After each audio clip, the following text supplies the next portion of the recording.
So, How you doing, everybody? It's Christopher Dunn again.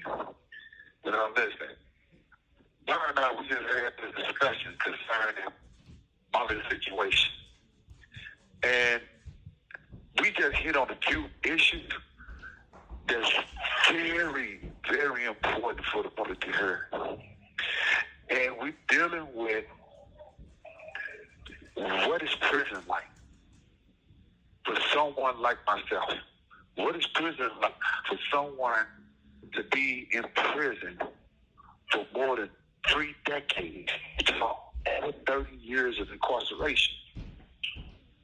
And like I said, my situation is a very unique one. It's not unheard of, but it's very unique because I'm the only person still in the United States where a judge said that I was actually innocent, but I'm in prison. They still haven't let me go. And when you get looking at it, you ask yourself, what type of psyche does that cause on a person's mental capacity? What type of trauma does that cause on a human brain? And like Bart just mentioned to me, my situation is like whiplash. It's like being placed inside of an automobile and with a lead foot on the accelerator going down I-70 and then hitting the back of a pickup truck at 100 to 200 miles an hour. I don't care how you look at it. A person is not going to come out of a situation like that. That's how it feels to be in prison. That's how it feels to be told after 30-something years that you're actually innocent. But we can't let you go because you're not on death row. Because you don't fit the criteria. But this is what Byron and I was just discussing. How is it possible for somebody like myself to still be borderline sane and not be completely crazy? Prison, like I told somebody before, is a day-to-day battlefield. You don't know who you're going to set off or who you're going to upset. You've got to walk on eggshells everywhere you go. There's line lines everywhere, so you don't know what step without setting something off. It could be an inmate, it could be a guard, it could be a food service worker. And sometimes, sadly to say, it could be yourself. If a person is in prison and they spend over 30 years in prison, over 10 years in prison, and if they wake up to the sense that there's nothing wrong with them, then trust me when I tell you this, there is something wrong with them. A crazy person will never admit that they're crazy because they don't recognize the symptoms of being crazy. They don't recognize the symptoms of something being wrong with them. So every day to them is a normal day. Sure, they don't get the chance to go out there in society and run about and do what other people do, get alcohol, smoke a little weed, go see a woman or a man. They don't get those pleasures. But at the same time, though, by being confined to a small enclosure, you ask yourself, how sane could a person actually be if they still don't recognize that something's wrong with them? So I'm well aware of the fact that, you see, I have suffered. And still, when Brian and I was talking about the book that I've written called Let It Go Trap, it simply talks about these problems. It talks about my ability to let go of the past, to let go of any hurt, any bitterness, any hatred, any fear, any animosity towards anyone in my past. Whether it was an old schoolyard buddy or a big wheel friend, Whether it was a girl that I used to chase throughout the neighborhood that called her my girlfriend or whatever. Trap. Whether it was a relative Trap. who never did anything for me. Trap. What's up, brother? Listen. Yeah.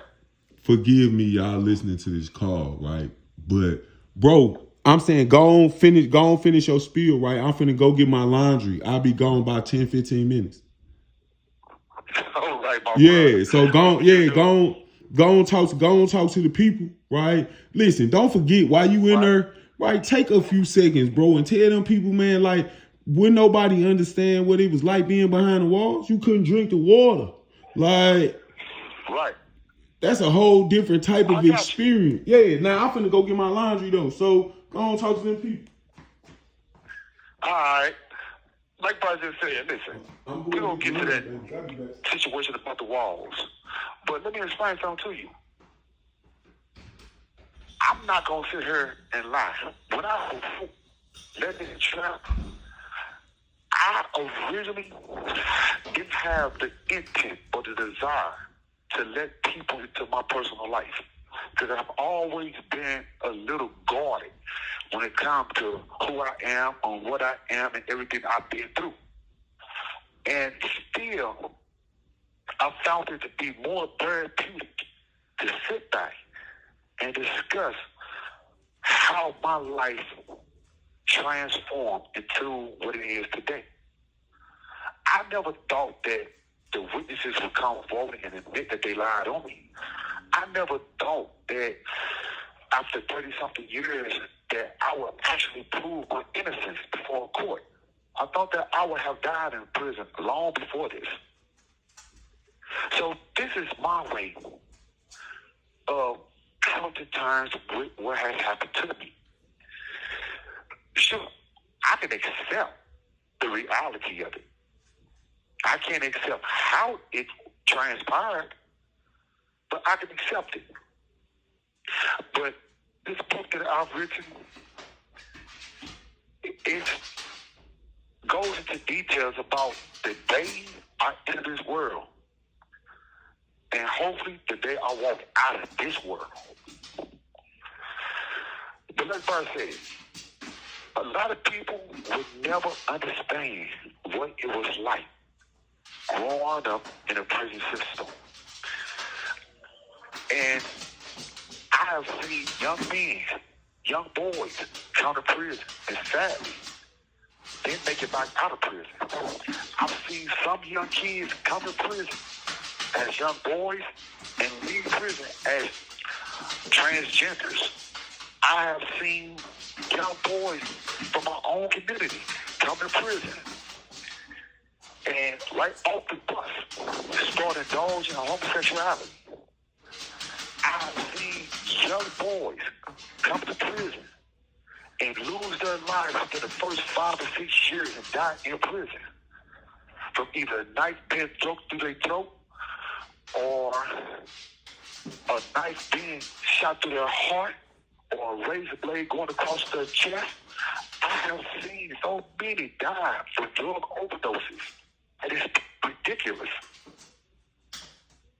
Now, when Bart was talking to me earlier, we got to thinking about what was it like to enter the Missouri State Penitentiary. You're talking about a place that was known as the bloodiest 48 acres in the state of Missouri. A prison that is the oldest prison west of Mississippi. A place where nightmares have nightmares. This is a place that when you wake up, you pray that you never can go back to sleep because it's that fearful. And this is a place where the water was so brown that you had to create your own filters. You had to literally put either 2 pairs of socks on your feet, on the faucet of your seat, and run your water constantly because the water was brown. Brown, so brown that it looked like coffee. But it comes from the rust, the pipes of over 200 years of existence. You're talking about a place where mice roam freely. Sometimes you wake up and see groundhogs running around the prison. You look up and see hawks and eagles fighting in mid-old prison. Every now and then, you will see snakes slithering their way throughout the prison. I'm not talking about the two-legged snakes. I'm talking about the actual creatures that slither without legs. It's Missouri State Penitentiary located in Everett City. Just probably about 6 blocks away from the state capitol. Growing up there was a battlefield. And it's a place that no child would ever want to be at. I thought it was bad to be at Potosi, Washington County, Missouri. I thought it was bad being there. But the only thing that was bad being at Potosi was the fact that you knew every individual that was on death row. And it hurted to see them being carted away with their small football team or their extraction moving team. And when they take them over there to the death watch and know that they may not come back the next day. It hurted to see them people die, but to know that they'll never come back with us. I grew up in prison, not because I wanted to, but because I was forced to. There was that little brother that come from my old neighborhood that ended up coming to prison. I never thought that would come to prison. When they said Damon and told me his last name, I was hurt because this is one of my closest friends, baby cousin. This is a little dude I was watching in my neighborhood. And to see him come to prison and have to acclimate himself to the war zone, it made me question, how we going to get out of here now? Because there's no matter where I was going to allow him to become a fixture in the prison system. There was no way I was going to allow him to lose his life to the prison system. But at the same time, Brian's never been a coward. He's never been afraid to fight for his or for what he thought or believed in. I didn't have that problem. I wanted him to defend himself. He needed to defend himself. But I'd rather see him fight to be free, opposed to another kid, remain in the prison like me. There's so many inmates that we know that will never see the light of day. Some came to prison for 5 years, and they're on death row. Some came to prison for 10 to 20 years, and they have caught multiple sentences after that because they had to prove themselves in prison. Now, don't get me wrong. Some people got away. Some people came to prison and did what they had to do and returned back into society. They got lucky. They was blessed. So listen. I'm not going to sit here and tell you that people didn't get into prison. They did. I'm not going to tell you that people didn't get assaulted, get beat up, get stabbed up. Because this is what happens in prison. Prison is not a day camp of thugs. Prison is not a cattle like Juvenile was in the city of St. Louis. Prison is a gladiator school. Prison is a place in which most people come and have to learn a new lesson in life. It ain't got nothing to do with survival. It ain't got nothing to do with survival at all. This is called just making it. You do not survive in prison. You just make it. You make it to the next day. You make it to the next main line. You make it to the next count. This is what prison is now.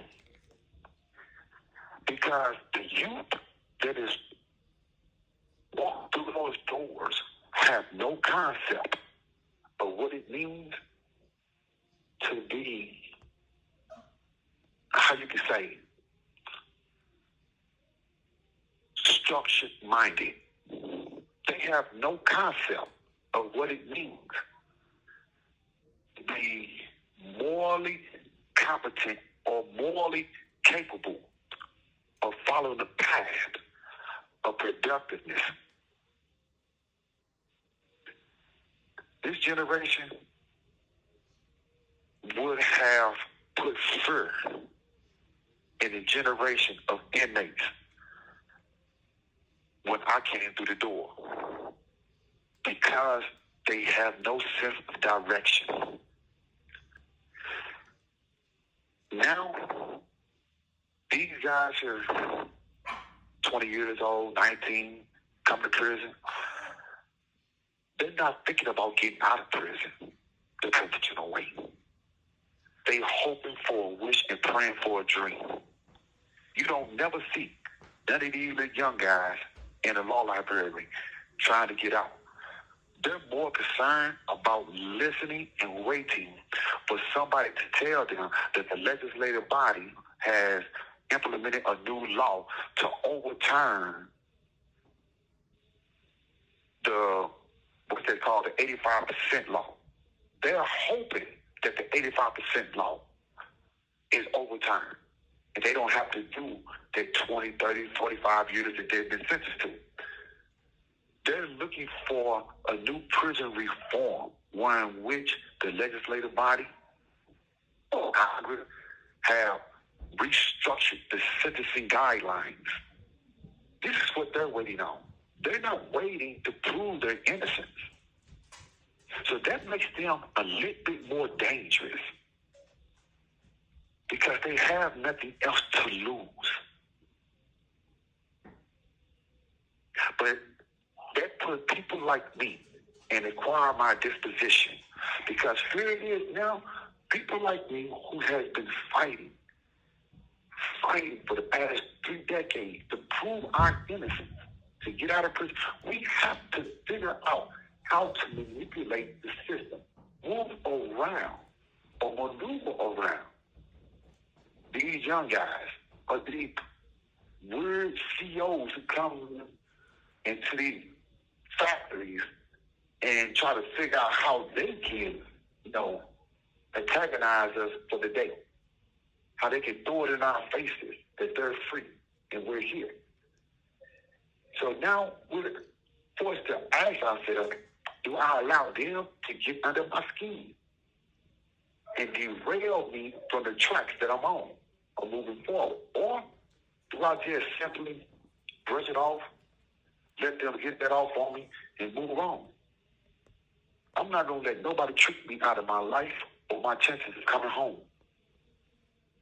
But like I said, prison is not what it used to be. I thought prison originally was something that would take my life. But in a sense, it gave me life. In a sense, it gave me a better understanding of my purpose in life. I'm not saying that I was placed in this situation to serve a better cause or a greater cause for somebody else. I was placed in this situation because, who knows, 2 people admitted that they lied, but 2 people put me in this situation because they could not come to prison due to the time that they had coming from the court system. So they placed me in this situation. But while I'm here, I have watched those friends of mine who have passed away. I watched their children come to prison. And I'm able to tell them about their mothers and their fathers, the things that their parents never told them. I thank them for accepting me in their lives. Being called uncle by so many is a feeling that one person can never fully describe. That feeling of acceptance, that type of endearment, that knowledge of knowing that I have an impact on their life is something that is so reward feeling that it makes me think that when I came through those prison doors in the old walls, it makes me think now that I came through those doors to serve a greater cause. Now, don't get me wrong. I have no desire in staying in prison. Yeah, it is. It's somebody else's time. It's somebody else's time to step into the shoes that I want to leave behind. It's time for me to leave prison and get out and live my life. I'm tired of seeing people die. Tired of seeing people get killed. I'm tired of seeing young men and women come to prison day after day, year after year, feeling these shockers up. I'm tired of it. I'm tired of just sitting in prison and waiting to be able to teach somebody else on how to make it to the next day. I'm tired of it. But that is not my overall purpose of being in prison. They say I'm here to serve or pay a debt to society for a crime in which they say I committed. Well, I have paid my debt to society for a crime that I didn't commit. And the same two people who placed me in this situation have cashed in and broke the change and admitted that they lied on me. So the question is society able to re-accept me? Is society able to admit that change needs to be made? If you're looking for a change in an inmate and you're not willing to change your idea of thinking about the inmate, then you have a serious problem. You have a problem with yourself. You have a problem with accepting a fact. Listen, there's gonna come a time, and I hope there's gonna come a time that your child, your cousin, your niece, your nephew, maybe your uncle or your aunt, there's gonna come a time when one of those will have to face this reality. They may get arrested, and being that they don't know nothing about the judicial system, they gonna get handcuffs placed on them. They're gonna turn to the side, and soon the officers see that aggressiveness, the officers gonna grab their wrist and twist their arm. Then they ask who's unaware of how this works. They gonna think they're being abused, and next thing you know, they're gonna shake and try to wait for the officer. Then the officer gonna slam them on the ground. And when they do that, a lot of people gonna pull their cameras out. Sure, this is what you do. You pull the cameras out now. You pull the telephones out, and you record stuff. But still, it's not gonna stop what's in progress. It's not gonna stop that officer from putting handcuffs on you. And then when you go to jail, it is strip. That's like when they tell you to strip and take everything from you. They're not just taking your shoes, your socks, your underwear. They're not just taking your pants, your skirt, your dresses, or your shirts. They're taking your identity. They're taking your freedom.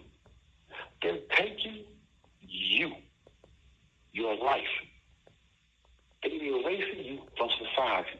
You're no longer considered to be a moral representation of society. You're now considered to be an inmate. You're a throwaway. You're trash. You're garbage. You no longer have the same constitutional rights that you had prior to that.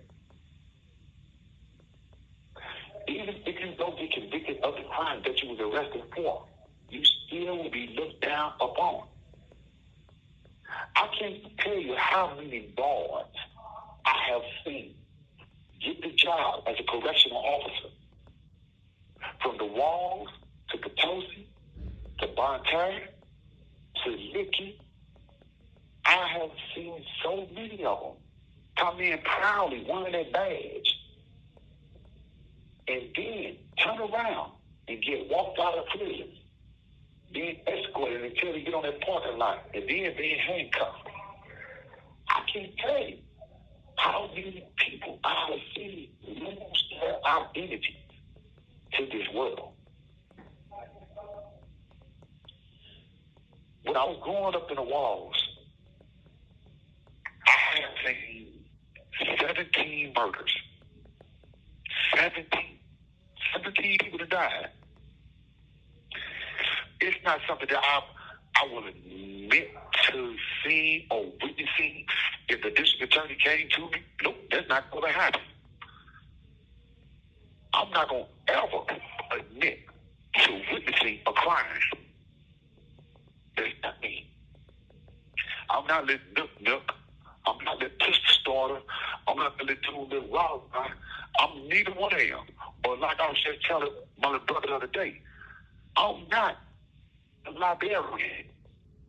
So I don't have no stories to tell. I don't have time to sit here and do the police's job for them. But while in prison, after all that I have seen, you would think that over time, things will change. It hasn't. It's only gotten worse. When Bill Clinton, that's right, Bill Clinton, when he became president, when he was governor of Arkansas, he came out with a proposal, a bill. He, as well as the current president today, that's right, Joe Biden, they came out with a bill. That crime bill of 1994 has devastated the African American communities just as much as it has devastated the rural area. Now, don't get me wrong. In a way, the rural area, it survived, or it was assisted because of the crime bill, because they created more prisons after the crime bill was initiated in 1994. They created enough prisons to give some of these hillbilly farmers jobs. They gave these farmers jobs that no longer could till the fields where they worked at every day at the crack of dawn. They now are moving us as cattle. We're the herd. They're now overseeing because they can no longer maintain the farms that they're living on. But when Jefferson, Will, Bill Clinton, and Joe Biden signed a crime bill in 1994, he created what is known as the Anti-Terrorism Death Penalty Act.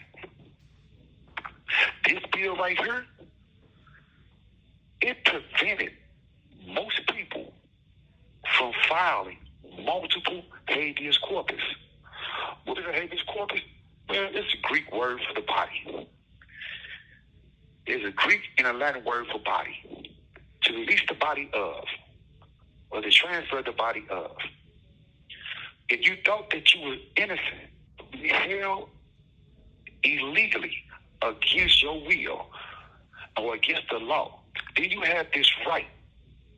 But back then, there were so many opportunities for those of us who was fighting the system to be free. We were filing habeas corpus and recall mandates and supplemental appellate bills and pleas to be free. We were filing 7501s and 7405s. Now, in Bill in 1994, it limited that. That bill only allowed us one grace year period to file a federal habeas corpus upon Rule 54. Think about this, people. If the average rural area resident, if they left school in the 5th grade, 6th grade, 7th grade, but let's give them benefit of the doubt, 8th grade. If they left school in 8th grade, then there's a strong probability they don't know nothing about the law except what they said you can and cannot do. But as far as litigation, they don't know nothing about that. I don't know everything about it. I can only tell you about the law that I went through, the procedures that I went through, the steps that I taken, the mistakes that I made. That's the only thing I can tell you about it. But let's just also say you got an inner city resident of an urban community. The average kid that comes to prison between 16 and 17, they don't know nothing about the law. So when they get locked up, they don't have a clue what it means to file a habeas corpus. They don't understand what a 7501 is. They don't understand what a 2915 is. They don't understand what a 24035 is. They don't understand none of this. But the law expects for you to know the law. They say that there is no ignorance justifies your action in defying the law and understanding the law. There's no excuse for being ignorant of the law. This is what they actually tell you. There is no excuse in being ignorant of the law. If that was the case, you want to have attorneys. You want to have public defenders who have been disbarred because it was found to be ineffective as attorneys. But society, you are so quick to hold us to task for something that you don't even understand yourselves. Sitting in Missouri State Penitentiary and going to their library and sitting there and reading and filling your head with book after book after book. The contents of the start to look all the same.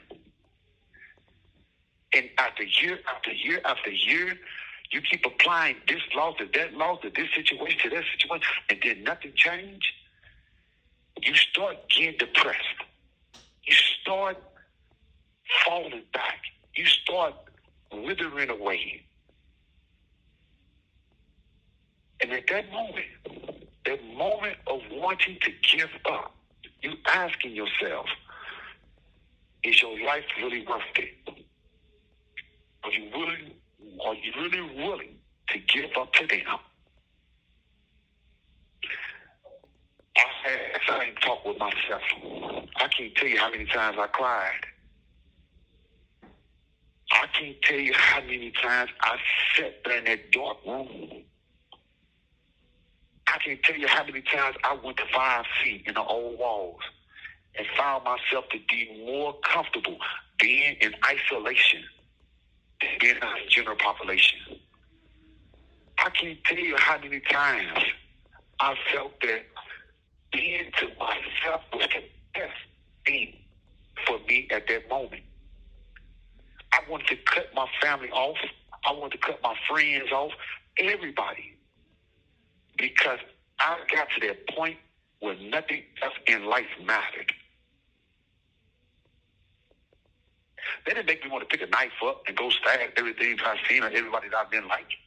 No, it didn't. Like I said, prison will make you crazy. It hasn't made me crazy yet. It made me question if I was sane. It made me question if I had a right to be crazy. It made me question if I was mentally deficient. It made me question. Because I'm looking at my life and I'm asking myself, a person like me, what does my life mean right now? What is the overall purpose of my life? I knew that I wasn't mentally handicapped. I knew that I knew how to read, write. I knew how to spell. I knew that I had the ability academically, but emotionally, I became unraveled. Emotionally, I became a wreck. So the best thing for me to do at the time is to put my emotions in a box and tuck them away, because I realized it would not keep me nowhere in prison. When Brian and I was talking earlier, he hit on a point. I'm back now too. I've been back. And, okay, well, you hit on a point earlier, bro, and you mentioned how difficult it was in the walls. Bro, you can't explain that to And nobody. like I just told the people for the past 40 minutes, they would never understand what it was like in the walls. No, they don't. I mean, like, we've seen it. It's different, bro. That is a completely different conversation for a completely different day, right? Because we speak on it from firsthand experience, right? People only can rationalize it from being in that situation, so you can't really. I could try to explain to you, man, what it was like going on the lower yard where the gas chamber was and all of that. But man, you not gonna understand that because you ain't never been there. You ain't never did that. That's why I kind of keep it to myself, because you would never be able to understand that. You would never be able to understand that you know what I'm saying, depending on what season it was, that's how I felt. You know, that's what our living conditions was, because in the summertime, it was hot because the windows was broke. And in the wintertime, it was cold because the windows was broke. Like, you can't explain that. Like, I don't even try to. And ice call and all of that, when they bring the ice around in the trash bucket and all, you can't explain that to nobody. They not going to believe you. Right? They not going to, listen, they are not going to believe you. They not going to believe that, you know what I'm saying? You remember when you go to the kitchen for breakfast and there's roaches on the wall? Like, you know what I'm saying? But they still feeding us. You can't explain that. Assigned seats and all that. That's a whole different conversation. You can't put that into the world. Them people brain explode. It's still like that right now to this day. Here it is, 36 years later. You go in the kitchen and you still see assigned seats to particular inmates. You still see that. People still believe in that concept. When they gave me this time, they made all this mine. They still believe in that. You still see the big buckets and trash cans filled with ice is coming down and giving us ice. You still see that. And you're right. I don't think people will truly grasp the concept of what it means to survive in prison unless they understand what it means to just make it to the next day. Being able to make it to the next day. That's what it was like for us in the old walls. Sitting there on that old lower yard, just looking at the old gas chamber with that cross on the ground, it made you question how many people died in there. Bro, it listen. Made you ask yourself. Hold on, wait a minute. It made you ask yourself that. Hear me out. I'm going to send it to you, right? I literally have a picture of me laying on that cross. Wow. The one from the gas chamber. I have a picture of me laying on that cross. I got some pictures of me sitting in the gas chamber. Man. When we went back when I went back to go do the book cover for my book, Solitary Confinement, I went and did the tour. Bro, as soon as they opened the door and was like, yeah, we gonna go this way, I'm like, bro, listen, I do not need a tour guide for this prison. I'm sorry, you don't have to. Just tell me what's open. Like, you know what I'm saying? Where can I go? Right? What places of this place can I go see? They closed down, like the kitchen closed. You can't go down there. Okay. Right? 3 house. We was all in 3 house. 3 house still open. Right? 3 house still open. The basement, the hole still open. 3 house still open. 4 house closed. The gym and all that stuff closed. You can't get to none of that. But you can go down to where the gas chamber is and all that little back way around industry, right? The industry stuff gone too, right? And they still got the honor house. They got the honor house and they got the ITC. That's the only parts of the jail that's still open. So I assume they ain't got that little baby pool open no more, huh? No, none of that. Firehouse, 5C, all that ain't. You can't go down to none. You can't see none of that stuff. What about that big old? What about the honeycomb hideout, firehouse, the big old check-in building? No, that ain't. You can't go to that no more. They won't let you tour that. You can only tour 4 house, 3 house. I remember the dude took and stayed over there from the time to the time he closed the deal down. And I'm looking at this. I didn't know so many people was over there in TC. There was like a whole other community over there. I swear for the Lord, I never knew how many people was in there. Man, I remember, bro, when we was down in the industry, we was working in the clothing factory, and I can remember they moved all of us from 2 house and 3 house and moved us over there to 5B, to the top walks, and everything below us was as said. And then down there was PC. The whole other side of the housing unit on A side was all nothing but PC. Yeah. I know, when you first get there, they put you in firehouse in the R&O, right? Single man cells, you loving it. Right, but PC on the other side. We was in R&O for a couple of days, and then they sent us to a house. Like, then, when you go to the hole, they got the hole over there. Trying to get somebody to drop something down here on this walk, I'll fish it in. Drop it down here. Drop it down here. You know who I am. Drop it down here.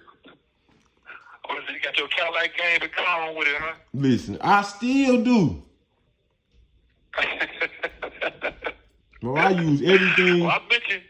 I use everything I learned in prison. I still use Cadillac game, huh? I still use everything I learned in prison. I still use it. Right? I treat the real. I like I've been telling you, bro. I treat the real world like it's prison. Hold on, it's 4:00. Yeah, it's that time. No, I'm just saying it's 4. Huh? I'm just saying it's 4:00 because that's what time. Robert Lee Feeder dropped him food. Go ahead, Daddy. Your food fell. Right? What, they sent them an automatic? They sent them an automatic dog food thing. They got an automatic food dispenser. Yeah, it come with a remote. I could feed him from my phone. Oh my God, man! Look, I'll be honest with you, bro. I'm holding a cell phone in my hand right now, a tablet. I never thought I would ever see something like this while I was in prison. Never. Just imagine when we was in the walls. If you wasn't one of them dudes, if you didn't have a name for yourself, you was not using one of them telephones.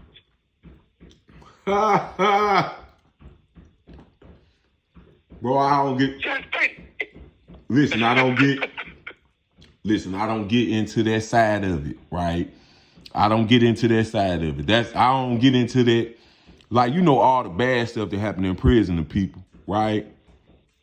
You know, like, you know that wasn't the role that I had. I've been playing with the bad guys since I was a little kid. My prison experience be completely different than other people' prison experience because I was stupid. I was with being in prison. I wasn't tripping. It is what it is. I'm with all the shenanigans. We gonna gamble. We gonna have fun. We gonna do all that.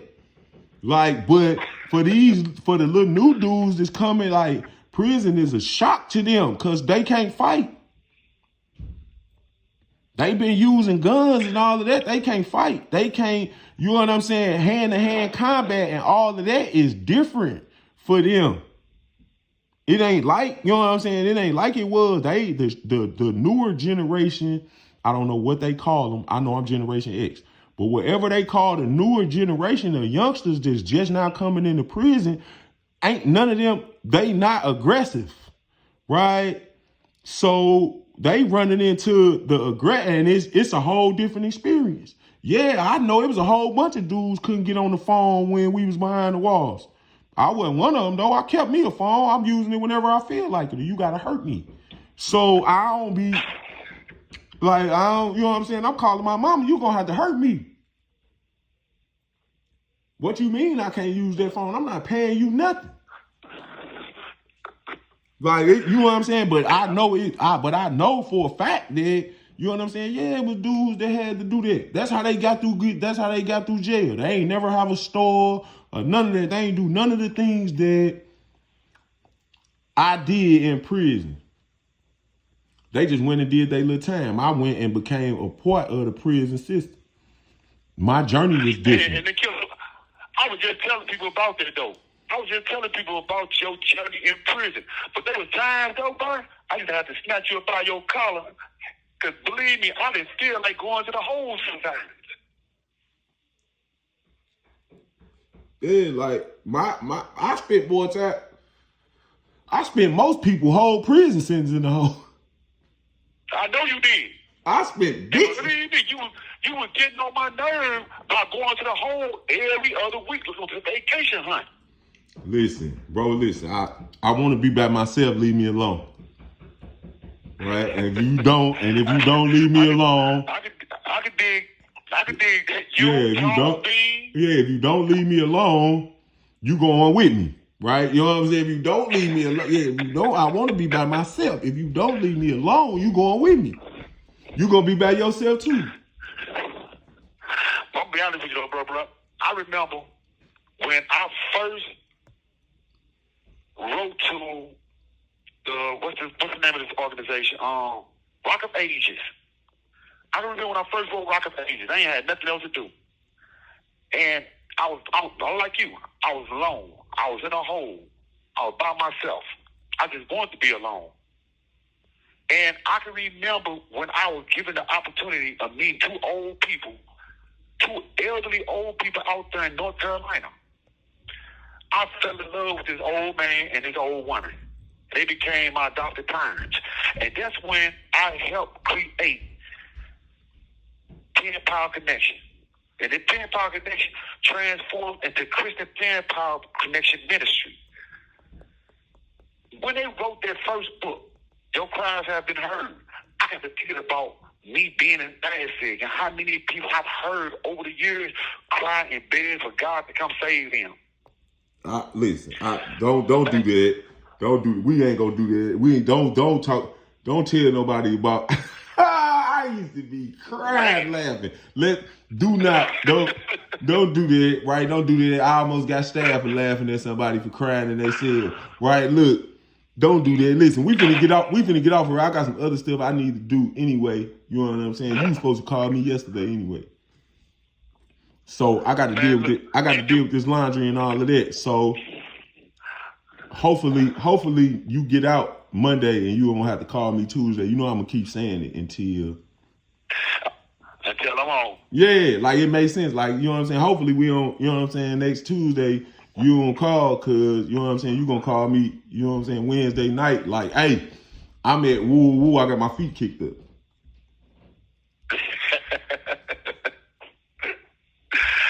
Hey, listen, bro, I appreciate you. And thanks again for letting me do this. Bro, listen. But to the rest of the world, I'm signing off. I know you, right? These other people, they trying to get to know you. They are gonna be entertained by your story, bro. Right? They gonna be entertained by your story. It's gonna pull at heartstrings and all of that. But I know you. I was locked up with you. I seen you. I've been watching you go through the struggle, and I continue to.